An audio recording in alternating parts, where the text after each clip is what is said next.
আগামীকাল কোর্ট প্রাঙ্গণে এই আইনজীবীদের উপর হামলা করা হবে, যেখানে প্রকাশ্যভাবে ফেসবুকে সামাজিক যোগাযোগ মাধ্যমে প্রকাশ করে তারা হামলা করছে, তারা কিছুই জানে না। রাইট। এবং আমরা সিটিজেন জার্নালিজম হিসেবে আমরা সাধারণ ছাত্র জনতা, আমরা বৈষম্য বিরোধী ছাত্র আন্দোলন থেকেও আমরা সতর্ক হচ্ছি, আমরা তারা জানাচ্ছি আগামীকাল এই হতে পারে, এই হতে পারে, এবং ক্ষেত্র বিশেষে আমাদের কথাই সত্যি হচ্ছে যে এটাই হচ্ছে। কিন্তু তারা কি করে? তারা যে সরকারকে অসহযোগিতা করছে, আমাদের বৈষম্য বিরোধী ছাত্র আন্দোলনকে অসহযোগিতা করছে, তার স্পষ্ট দৃষ্টান্ত হচ্ছে এই। এবং বাংলাদেশের মানুষও ক্ষেত্র বিশেষে তারা আমাদেরকে তো প্রশ্ন করবে স্বভাবতই যে তোমরা কি ব্যর্থ হচ্ছ। আমরা চেষ্টা করে যাচ্ছি এবং আমরা আমাদের প্রতিনিধিত্ব পাঠিয়েছি, এবং আপনারা দেখছেন আমাদের যে ইয়াং তরুণ আছে জনাব এই নাহিদ ইসলাম এবং আসিফ মাহমুদ সচিব বইয়া, আমাদের মাহফুজ আবদুল্লাহ ভাই সহকারে আমরা আমাদের জায়গা থেকে আমরা আমাদের স্পষ্ট অবস্থান জানান দিচ্ছি যে হ্যাঁ আমরা চেষ্টা করে যাচ্ছি। কিন্তু আজকে বাংলাদেশের এত জ্ঞানী গুণী বুদ্ধিজীবীদের বসিয়েছি যারা আজকে 5ই আগস্টের আগে টকশোতে বসে বসে বলতো এই করব সেই করব। আপনারা কি করছেন? আপনারা ঘোড়ার ডিম করছেন। আমাদের বাংলাদেশের মানুষ এই মুহূর্তে মর্মাহত, বিচলিত যে আপনারা তো টকশোতে বলতেন যে আমাকে যদি মন্ত্রণালয় দেওয়া হয় আমি তো এই করব, আমি অমুক করব, তমুক করব। স্যার আপনারা কোথায় আছেন? আপনারা কি জীবিত? আপনারা কি জীবিত নাকি নিজেদের বিসর্জন দিয়েছেন?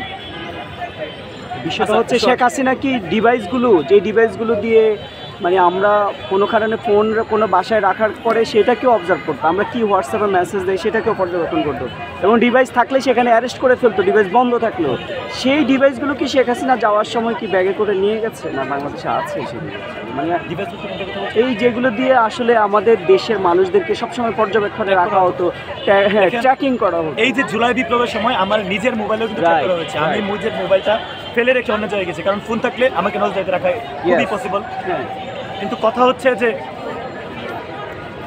এই যে আমাদের যে রাষ্ট্রের যে অর্গানগুলো বলতেছি, আমাদের সচিবালয় থেকে শুরু করে একদম তৃণমূল পর্যন্ত প্রশাসনের যে ব্যবস্থা আছে, পুলিশের যে ব্যবস্থা আছে, এইখানে শুধুমাত্র উপর থেকে 1, 2, 3, 4 জন এভাবে সরিয়ে দেওয়া হয়েছে। কিন্তু আওয়ামী দোসর সুবিধাভোগী যারা আছে তারা ক্ষেত্রমতো ওই জায়গাগুলোতেই আছে, যেই কারণগুলোতে আমাদের যারা হচ্ছে মাঠ পর্যায়ে এক্সিকিউট করে তাদেরকে নির্দেশনা যারা দেয়, সেই নির্দেশনা যারা দেয় তারা কিন্তু এখন সরে যায়নি। আপনি যদি পুলিশ প্রধানকেই আপনি সংস্কার করবেন, কিন্তু আপনার যে নিচে যে স্ট্রাকচারকে সংস্কার করতে পেরেছেন? আপনি সচিবালয় থেকে যারা ওই সময়টাতে ওদের হয়ে কাজ করছে তাদেরকে সংস্কার করতে পেরেছেন? আপনি পারেননি।